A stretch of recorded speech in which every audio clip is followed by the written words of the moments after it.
Vamos a discutir esta noche con Gustavo Ludmer, con Marina del Poyeto y con Esteban Mercatante, desde tres ópticas distintas completamente, pero tres especialistas que yo respeto mucho.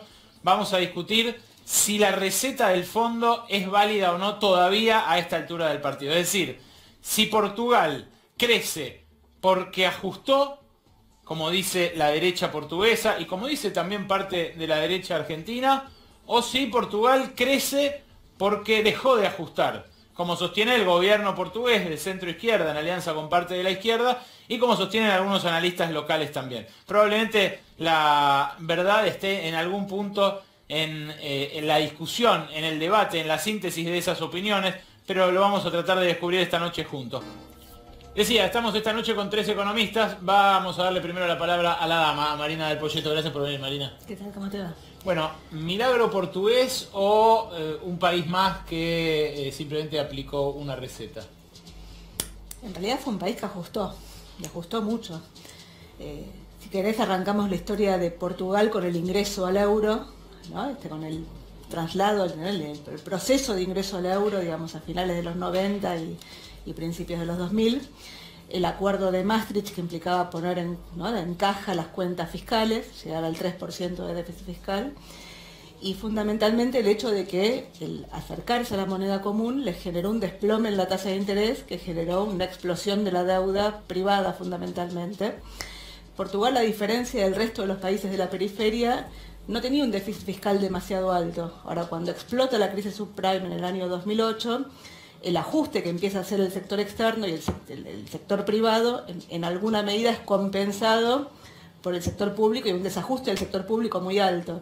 Entonces, cuando llegaste a 2010, que es donde arranca la corrida contra Grecia, Portugal tenía algo así como 12 puntos de déficit fiscal y 10 puntos de déficit de cuenta corriente. O sea, el doble de lo que tenía Argentina cuando explotó, digamos, si querés, o si tuviste la toma de ganancia a principios de 2018. Y a partir de ahí lo que tuviste fue una suba en la tasa de interés, que cuando ingresaron al euro había llegado a la zona del 3 y pico por ciento y te había permitido expandir el crédito, y esa suba en la tasa de interés, que llegó a cerca a dos dígitos, cerca del 15, en algún momento algún pico de 18%, los dejó directamente fuera del mercado con un nivel de endeudamiento privado y público muy alto. Y ahí apareció, primero, digamos, el salvataje interno de la Comunidad Europea, que tenía dos líneas fundamentales. Una que era una línea de redescuentos directa del Banco Central Europeo para cubrir la salida de depósitos de los bancos frente a los problemas de cartera que había por la caída de los precios, de las viviendas y demás. Pero además lo que tuviste fue la Troika, que finalmente fue el Fondo Monetario, la Comunidad, bueno, la Unión Europea y el Banco Central Europeo, que pusieron ese paquete de 78.000 millones de dólares contra un ajuste muy agresivo de la economía que se hizo. Que se hizo el ajuste es indudable, indiscutible. Ahora quiero que nos adentremos con el correr del debate en la causalidad. Pero de nuevo, se hizo el ajuste. El Banco Central, para que te des una idea, porque es un prestamista de última instancia, si querés, como fue el Fondo Monetario de la Argentina, cuando se corta el crédito, la diferencia, digamos, respecto a lo que fue el Fondo Monetario en Argentina en el año 2001, o, si querés, lo que es hoy la dinámica del Fondo Monetario, es que ahí tuviste un prestamista de última instancia que era ilimitado. Para que tengas una idea, cuando el Banco Central Europeo empieza a comprar deuda griega, cuando vos mirás los números hoy, tiene más del 30% de la deuda pública de Portugal. Bueno, eso te permitió estabilizar, o sea, la tasa de interés que había tocado 18, como rinde hoy un bono argentino que vence en 2020, llegó al 3,5 cuando ellos deciden salirse del acuerdo en el 2014, y hoy rinde 0,70. 0,70 anual. Bueno, eso quiere decir que le creen más ahora que dejó de ajustar que cuando ajustaba fuerte. No es que le creen más cuando dejó de ajustar, obviamente la economía está creciendo, los factores del crecimiento de la economía tienen que ver, si querés, con una vez que ajustaste una movilización. Ajustaste, o sea, pasaste de esos niveles de desequilibrio a cero, en el fiscal y en el externo. Desajustaste un poco, o sea, digamos, soltaste, pero así todo, cuando vos mirás los costos laborales de Portugal en relación a los costos laborales alemanes respecto al inicio de la crisis, hoy son 16% más bajos. O sea, primero desajustaste y después soltaste el ajuste, pero fuiste bien por detrás de los costos alemanes. O sea, Portugal gana competitividad tiene dos sectores, bueno, acá saben un poco más que yo a lo mejor, pero dos sectores muy dinámicos. Uno es el turismo, en parte por factores que tuvieron que ver, si querés, por el desvío de turismo, digamos, del norte de África o de los países con los atentados. Y lo que tuvo fue desplazamiento de las inversiones alemanas, buscando costos laborales más bajos, digamos, dentro de la comunidad. Lo del turismo lo vi, le quiero preguntar a Gustavo Ludmer, que es el que más tiempo pasó en Portugal, de los que está acá. Él hizo parte de su doctorado sobre la industria textil en Portugal. ¿Es cierto lo que dice Marina del turismo? El turismo igual representa el 17% de la economía portuguesa. No es lo que explica el grueso del rebote, o por lo menos no amplió su participación. Era 14 hace 10 años, hoy es el 17, creció. Pero para mí, que vi el turismo y vi el boom turístico, vi las calles llenas de turistas, no alcanza para explicar lo que se recuperó el empleo. Gustavo. Claro, lo que decís vos también está vinculado, por ejemplo, con diversos sectores que dinamizaron el crecimiento en Portugal, y no es solo turismo, sino, por ejemplo, todo el entramado textil e indumentaria que está al norte de Portugal, en la zona de Porto y alrededores, a 20 kilómetros a la redonda de Portugal. Hay un clúster textil fenomenal que genera empleo, y no solo eso, sino que tiene el problema de falta de mano de obra capacitada. Es decir, Portugal hoy tiene una necesidad y puede generar empleo porque tiene la capacidad, pero falta mano de obra capacitada. Y no solo eso, sino también es interesante que el turismo está muy basado en Lisboa, Porto y alguna playita de por ahí, digamos. No es uno de los grandes sectores de la economía. Y hoy estuve analizando los datos para uno de los capítulos de la tesis, de cómo fue impulsado el crecimiento, y uno, entre 2015 y 2018, el 60% del crecimiento del PBI de Portugal es el consumo de las familias. Y el consumo de las familias básicamente es por la recuperación del nivel de empleo y la recuperación de los salarios reales. Y en ese marco, creo que el paquete de antiajuste, digamos, o de volver el camino atrás que hizo el gobierno de Costa, es muy importante para explicar por qué hoy Portugal está creciendo y viene, digamos, de una situación saliendo a flote bastante bien. Es un caso ejemplar. Pensemos que el desempleo llegó a estar en 17% y hoy está en 6%. Digamos. Es un caso muy interesante para estudiar la economía portuguesa, y no se limita únicamente al turismo, sino a distintos sectores industriales. Y para vos tampoco se limita a los salarios bajos, no es que solo crece porque ajustó los salarios. No, claramente que no, porque además uno, por ejemplo, ve en el sector de indumentaria, por ejemplo, los salarios de los costureros en promedio son 800 y 1000 euros. Eso, comparado con salarios de China o de Vietnam, es mucho mayor. Obviamente. Lo que tiene interesante el modelo productivo portugués es que ellos exportan fuerte valor agregado. Y esto que decías, no solo de los call centers, del turismo, sino también en algunos sectores. Y uno ve que hoy Portugal exporta 5.400 millones de dólares de textil e indumentaria. Exporta textil, indumentaria, ropa a marcas importantes, digamos, todo eso es valor agregado y no es estrictamente por el salario bajo. Esteban. ¿Qué tal, Berco? Antes que nada quería aprovechar para anunciar que viene con libro. Quería Nos trajiste un libro de regalo. Sí, buenísimo. un libro de regalo, Salir del Fondo, que es sobre la crisis de la economía de Macri y las alternativas para enfrentarla desde una perspectiva obviamente de la izquierda. Lo leeremos con ahínco. Y bueno, yendo a la cuestión en debate, me parece que hay que analizar los dos momentos que atravesó Portugal como un conjunto, digamos. Yo creo que la primera definición que hay que hacer es efectivamente similar, digamos, a lo que decía Marina, digamos. Portugal no evitó el ajuste, digamos.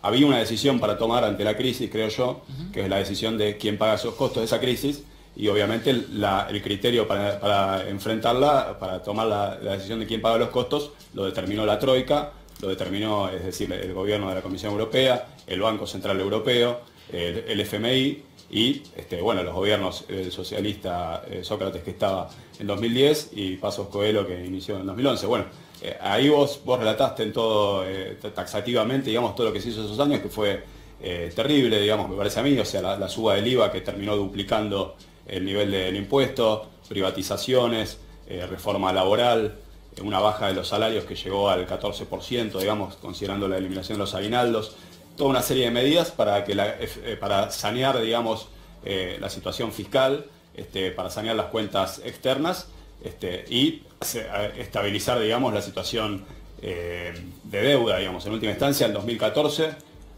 la Troika le dio el visto bueno, digamos, a la economía portuguesa, dio por cumplido las metas del ajuste, es una economía que había vuelto a financiarse en el mercado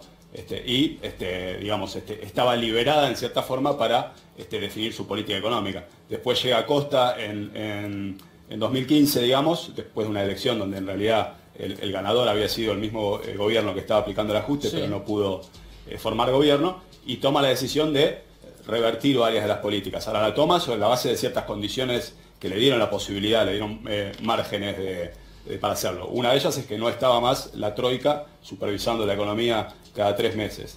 Y la otra es que la situación, obviamente, si uno mira los indicadores de deuda, seguían siendo y siguen siendo hoy muy complejos, digamos, en ese momento era 130% del PBI el nivel de la deuda, pero había vuelta a los mercados, le habían dado el acceso al financiamiento y era un gobierno que estaba encaminado hacia una situación de... Para vos también el crecimiento posterior a 2015 es producto de que ajustó, como dijo Marina. Yo no sé si esa causalidad, yo creo que hay, efectivamente las economías, ya sabemos que la economía capitalista funciona en base a la ganancia de los empresarios y esa ganancia se recupera muchas veces en un momento inicial en base a ajustar los costos salariales, etcétera, que efectivamente, como muestran los números, es algo que en Portugal ocurrió, digamos. Después, obviamente, a partir de 2015 empezó a actuar en el crecimiento algún componente fiscal, pero ese no se podía haber dado sin haberse sacado de encima a la troika, sin haber logrado que volver al mercado de deuda. O sea, esa era una variante. La otra era decir desde el vamos, no vamos a aceptar que la economía se ajuste a costa de los trabajadores, a costa de la austeridad, etcétera. Pero no es la que tomó ni el Partido Socialista en 2010, ni la que tomó Pasos Coelho, y cuando llegó Costas, esa decisión ya no había que tomarla porque ya se había aprobado, digamos, y podía elegirlo sin mayores costos. Tuvo que negociar un poco, pero... De vuelta, estamos discutiendo acá sobre Portugal, pero estamos tratando de extraer enseñanzas para la Argentina. La discusión me parece... lo relevante para nosotros, y les pido eso, que se anclen en lo que podamos extraer como enseñanza, como lección nosotros. La pregunta es, ¿qué se puede extraer como conclusión respecto de el ajuste y respecto de la relación esa con el Fondo Monetario, que ellos tenían tenían a la Troika, pero nosotros tenemos al Fondo Monetario? Sí, a ver, digo, primero, todos los países de la periferia europea tenían un riesgo sistémico. O sea, estaban todos dentro de la Comunidad Europea, por eso la ayuda fue tan significativa y el prestamista de última instancia tuvo el impacto que tuvo. O sea, salir del euro tenía un costo y ellos pudieron quedarse en el euro finalmente porque estuvo esa ayuda, dado que los costos de salida del euro no solo eran sobre Portugal, sino eran sobre toda Europa, sobre todo el sistema financiero. Como una ruleta rusa, decís. Es más parecido a lo que era Argentina en 2001. O sea, Argentina en 2001 tenía un régimen monetario rígido, estaba anclada al dólar, tenía el sistema financiero en dólares, tenía la deuda en dólares. Salir de la convertibilidad implicaba el default, implicaba el quiebre de los bancos, lo que fue el corralito después. No salir, digamos, de la convertibilidad requería un financiamiento, digamos, infinito. Cuando se cortó el crédito implicaba un prestamista de última instancia, ese prestamista de última instancia, que era el fondo, en un momento se cortó, Argentina devaluó y el ajuste terminó siendo vía devaluación. ¿Sí? En el caso de Portugal el ajuste fue nominal, o sea, fue similar a lo que trató de hacer Argentina en 2001, bajando... Argentina tuvo los dos, primero tuvo el nominal y después tuvo la devaluación, ¿no? Primero el 13%. Primero tuvo el nominal, pero no llegaste con el nominal porque se te cortó el crédito. Portugal tuvo el nominal y llegó, o sea, ajustó, de nuevo, 10 puntos, 12 puntos de déficit en cuenta fiscal y de cuenta corriente, llegaste a cero, y de alguna forma, es gracioso, digo, porque el concepto de los ajustes son contractivos. Siempre son contractivos. El argumento de los ajustes fiscales expansivos fue el argumento que rigió en el ingreso, digamos, al cine Perotti, es decir, el ingreso al euro de las economías de la periferia, que hacían el ajuste fiscal, pero como la baja en la tasa de interés les permitía expandir el crédito, la expansión del crédito les compensaba el ajuste fiscal. Ahora, tratando de ser lo más didáctico posible y de no tecnificar demasiado. ¿Por qué esa receta en Grecia terminó en la catástrofe social en la que terminó y en Portugal no terminó así? Porque de Portugal se fueron 400.000 emigrados, por ejemplo, tenemos otro clip que habla de eso, de la emigración, y de Grecia fueron 2 millones. Grecia, si vos caminás por Atenas, la avenida Sintagma, es la guerra. A ver, digo, eran situaciones de partida distintas, en términos de desequilibrios, en términos de niveles de endeudamiento. Grecia, acordate que la crisis arrancó con Grecia, o sea, la corrida contra la periferia europea arrancó en Grecia, y arrancó en Grecia cuando de golpe se sinceraron números de desequilibrio fiscal que eran muchísimo más altos de los que había originalmente, y Grecia estuvo al borde del default. De hecho, en Grecia hubo una reestructuración de la deuda privada. O sea, el Fondo Monetario hizo, digamos, de alguna forma, partícipes a los tenedores de deuda que tuvieron una reestructuración, si querés, entre comillas, voluntaria, pero fue un default y una reestructuración. Portugal no reestructuró. Portugal lo que tuviste fueron, el prestamista de última instancia lo que terminó generando es, con niveles de endeudamiento que son inéditamente altos, él mencionaba el del sector público, 120 puntos del producto, pero el del sector privado también es muy alto. Y básicamente lo que te estabilizó fue la baja en la tasa de interés. O sea, pueden interrumpirse, no hace falta que les dé yo la palabra, pueden discutir entre ustedes. Muchachos. No, a mí me parece que también, más allá, una cuestión es que hicieron el ajuste de 2011-2014 y eso les permitió tener superávits en la cuenta corriente, es decir, contar con más capacidad para poder hacer una política fiscal expansiva. Ahora, eso es una realidad, correcto. Pero después hay otra realidad, que hubo un gobierno que asumió a fines del 2015 con mucha voluntad política de establecer un modelo de crecimiento y que para eso entiende que antes hay que distribuir. Y en la medida que elevó el salario mínimo, en la medida que recompuso los salarios de los empleados públicos y de las jubilaciones, eso fue traccionando el crecimiento desde fines del año 2015 y me parece que no hay que perderlo de vista, porque lo que mencionabas vos con respecto al ajuste en Grecia, no pasó eso, no hubo esas posibilidades y continúa haciendo Grecia su ajuste y los caminos son distintos. Claro, porque eso es, me pierdo en la maraña de medidas técnicas cuando me dicen Portugal creció porque ajustó, y la verdad que eso es la misma receta que aplicó Grecia durante 8 años. Yo digo, más allá de la causalidad, hay que constatar un primer dato, me parece a mí, que es que el crecimiento en Portugal lo tenés de 2014, es decir, todavía tuviste 2 años de gobierno conservador sobreactuando el ajuste. Se agotaba ese crecimiento. Si vos mirás las puede ser que se agotara, pero vos tuviste, cuando asumió Costa, tenías una economía creciendo al 1,5%. Y ahora después, está casi al 3%. En ese momento me parece que hay que incluir una lectura política que hizo la propia Unión Europea, digamos. Hay que pensar que empezaba a haber un clima donde se va a votar el Brexit en 2016, donde empezaba, subía Trump del otro lado del Atlántico. Lo que se llama el extremo centro, es decir, los partidos, lo llamó así Tariq Ali, digamos, un intelectual marxista que hablaba de ese extremo centro como los partidos conservadores y socialdemócratas que se alternaban para aplicar una política neoliberal, que fue básicamente lo que gobernó la Unión Europea desde la posguerra, pero desde los 80 aplicó la política de contenido neoliberal. Bueno, eso amenazaba disolverse, digamos, por derecha y por izquierda, sobre todo por derecha, digamos, y eso lo seguimos viendo hoy en cierta forma con los partidos soberanistas. Y bueno, yo creo que en eso hubo una lectura política de darle cierta holgura a un gobierno portugués que ya no tenía que negociar condicionalidades con nadie, digamos. Es que justamente... Pero no se ve un aumento en el deterioro ni del sector público, ni del déficit del sector público, ni del déficit del sector externo. No, porque una cosa que hubo es... En Portugal, vos lo que tenés es una recomposición de los ingresos de los trabajadores del sector público, de los jubilados. Muy fuerte, muy fuerte, 20%. Tenés una expansión desde el punto de vista de la demanda agregada con impacto en el consumo. A costa de la inversión pública en gran medida. Pero, sí, es cierto que...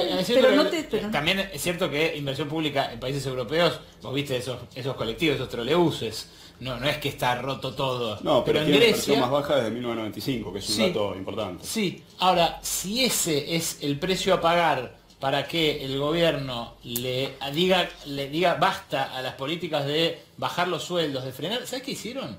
Frenaron los escalafones y los reemplazos en el Estado durante la época de la austeridad. Entonces, si se moría uno en el Estado, dejaba de cumplirse ese rol. Como fue al final de los 90. Exacto. Es lo que está pasando ahora, muchachos, esto que estás diciendo vos. En el Estado están frenados un montón de escalafones, se jubila gente y no entran nuevos, digamos. En el Garraham, mi compañera trabaja en el Garraham, médico del hospital, mejor del Hospital de América Latina, no están dando concursos desde el año 2015. Bueno, digamos, no hay un cargo nuevo. Por eso, y los cargos que hay son contratos basura monotributistas. Si salir de eso, el costo es dejar de invertir en infraestructura, Yo lo que pasa es que si vamos a Argentina, creo que para salir de eso, yo si miro el caso de Portugal, me ubico en la idea de que para salir de eso a la portuguesa faltarían 4 años de vivir esto, digamos, porque como dijo Nielsen el lunes en este canal, el Fondo Monetario está para quedarse, una de las vías, porque o le pagás 50.000 millones o 60.000 millones a partir de 2022, o le decís quédate más tiempo y refinanciame.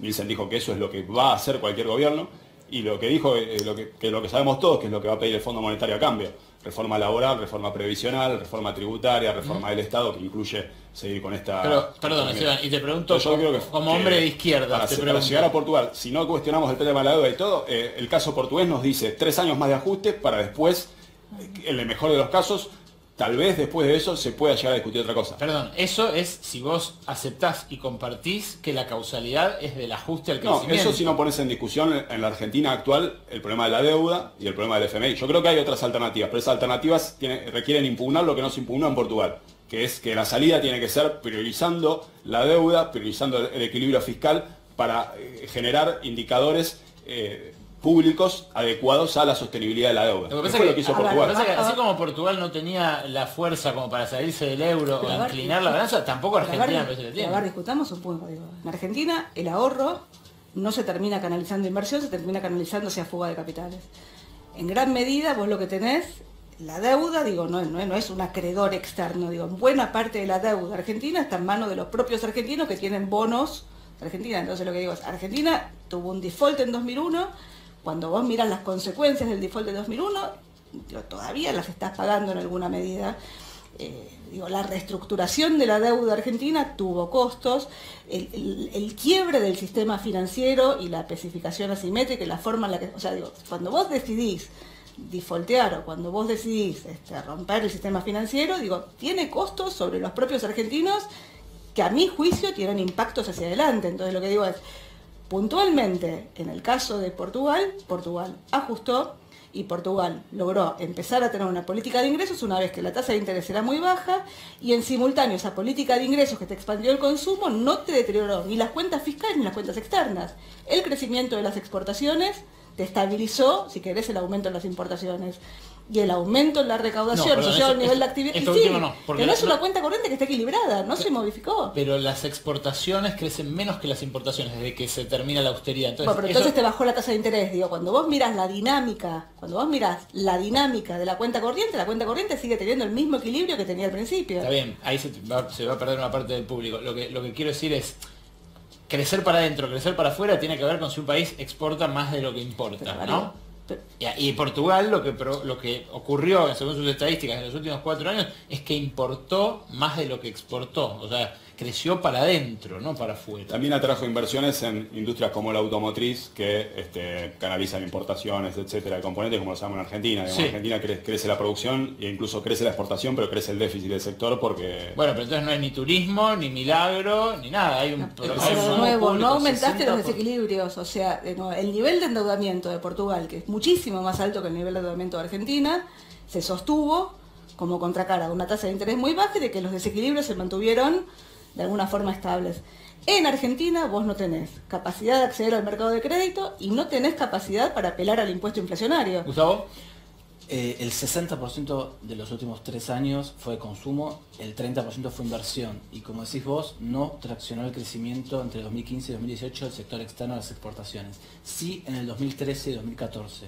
Entonces, el crecimiento del 2014 no fue tanto por el ajuste, sino porque, primero, considerar 1 o 2 puntos de crecimiento, 1,2 o 1,5% de crecimiento en el 2014, cuando estás comparando contra el 2013 y 2012, es como comparar que subiste del tercer subsuelo al segundo subsuelo, con lo cual tendríamos que discutir un poco más qué entendemos por crecimiento. Bueno, vamos directamente a lo que nos ocupa en Argentina. Portugal, decían ustedes, tiene su trayectoria, ajustó, decía Marina, crece porque no ajustó más, decía Gustavo. Nosotros, sintéticamente, en una última ronda, ¿qué podemos concluir?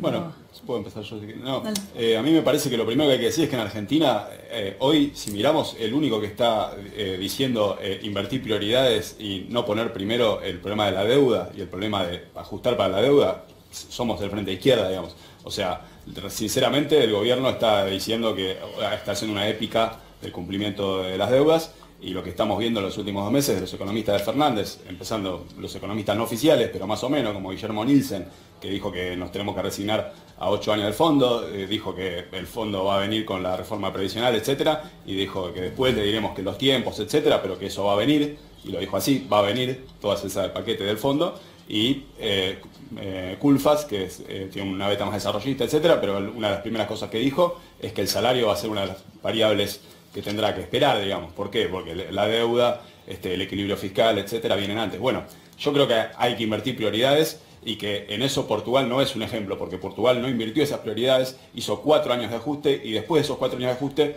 vino una devolución relativamente en cuotas de parte de lo que se había perdido. ¿Tienes algún ejemplo? ¿Algún otro? ¿Algún ejemplo de esa inversión de prioridades? No, sí, de alguno que lo has hecho bien.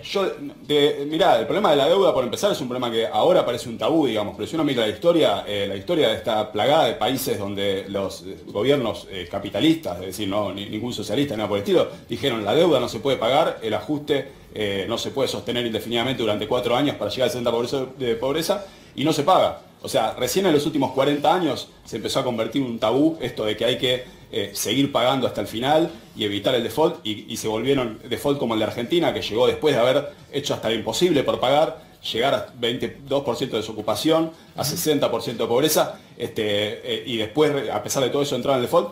Eso no era la norma, digamos. Entonces lo que estamos diciendo de que no pagar la deuda e invertir las prioridades es algo que existe en la historia. Marina, para vos es un costo. Yo creo que sí, que definitivamente es un costo. Pero de nuevo, a diferencia de Portugal, Portugal hizo un ajuste nominal, bajó salarios, o sea, no devaluó. Argentina ahora devaluó, hizo una devolución muy brusca. Pero la pregunta es para adelante, ¿va a seguir? No, el problema que vos tenés con la Argentina es que dada la indexación creciente que vos tenés en Argentina, las devaluaciones nunca terminan. Entonces, digo, si no le encontrás un ancla, ahora, ¿cómo encontrás un ancla en una economía que tiene una indexación contractual creciente? Requerís un esquema de estabilización, no te alcanza solamente con consistencia fiscal y consistencia monetaria, como tiene este programa, menos cuando tenés una política de corto plazo que intenta compensar o tratar de expandir, por un lado, con las decisiones cortoplacistas que tenés ahora, con una política monetaria que es cada vez más rígida, una vez que la inflación acumulada, pertenece a una idea, la inflación en 5 meses es equivalente a la inflación que había proyectado el programa del fondo para todo el año. Sí. O sea, el programa es muy contractivo. Entonces, la verdad es que lo que requiere es un esquema de estabilización. Ahora, el esquema de estabilización no escapa a la consistencia fiscal y monetaria. O sea, el ajuste va a seguir. Yo lo que digo es que Argentina, a ver, de nuevo digo, no tenés capacidad de endeudarte, no tenés capacidad de apelar en el impuesto inflacionario. Con lo cual, si vos no te sostenés dentro de un esquema con el Fondo Monetario, con un programa, si querés, consistente, de estabilización, de nuevo, que no solamente se respalde en el componente monetario y fiscal, porque de nuevo el componente fiscal tiene una indexación del gasto y de los recursos que van a contramano, o sea, no terminás de llegar nunca. Pero sí, o sea, mi sensación es que Argentina todavía está a mitad de camino, y la falta de ese esquema de estabilización, digamos, con una elección en el medio como la que estás teniendo, te puede llevar finalmente a componentes inestables, que es un poco lo que plantea él, o sea... Pero o sea, sí, para vos vamos a estar mucho peor y no hay forma de evitarlo. Yo lo que digo es que Argentina se sobreexpandió, ¿sí? Primero apeló al impuesto inflacionario, se quedó sin moneda, y después apeló a la deuda. Y ahora tiene una economía endeudada y sin capacidad para usar el impuesto inflacionario. Con lo cual, digo, estás sobreexpandido y no tenés forma de hacer políticas de ingreso expansivas. Gracias, Marina. Con esta tasa de interés, de nuevo digo, Portugal paga 0,7 anual, Argentina un bono que rinde en 2020, que vence en 2020, 18, paga 18. Gustavo. Sí, yo la verdad que coincido con Marina que hoy la posibilidad de un default es mucho más costosa de los beneficios que puede traer. Claramente va a haber que sentarse a renegociar con el fondo e incluso hasta con acreedores privados cómo va a ser el sendero 2020 en adelante. Discrepo con Esteban, me parece que es interesante la postura que tomó la izquierda portuguesa. De hecho, ahí veíamos a Francisco Louca, que es uno de los máximos dirigentes de la izquierda radicalizada, que ellos en un momento dice, nosotros dejamos los eslóganes y las consignas, las bajamos y decidimos formar una coalición de centro-izquierda, para, como dice, porque necesitamos resultados concretos para la gente. Y me parece que hoy, digamos, lo ideal es enemigo de lo posible. Y en ese marco, me parece que lo posible hoy es un esquema que minimice los costos a través de una renegociación con el Fondo Monetario, con los acreedores privados, y que uno pueda en Argentina volver a un sendero de crecimiento, bajando el peso de la carga de la deuda, sobre todo prolongando plazos y tasas de interés, y con un esquema de negociación en el cual los que negocien, digamos, desde mi punto de vista, no es lo mismo que negocie con el FMI Matías Culfas o incluso, no sé, Alberto Fernández, que negocie Macri o Duhovne, porque claramente el acuerdo... No, está clarísimo que Duhovne no puede salirse ni un centímetro de lo que ya acordó, porque lo acordó él, ¿no? El préstamo del Fondo Monetario fue para Macri, no fue para Argentina. Que Grecia renegoció la deuda en 2012 y eso no evitó que Syriza viniera 3 años después y tuviera que hacer un ajuste de la economía. Una sola cosa, Grecia tenía 200 puntos de deuda PIB, Argentina tiene una deuda PIB de mercado que son 34 puntos del PIB que ya devaluó, o sea, Argentina no llegó a un nivel de endeudamiento perverso, con lo cual el costo es muy alto y los beneficios son muy bajos. Gracias Marina del Poyeto, gracias Esteban Mercatante, gracias a Gustavo Ludmer, la verdad que un debate súper enriquecedor y me alegro que lo haya seguido tanta gente desde su casa también.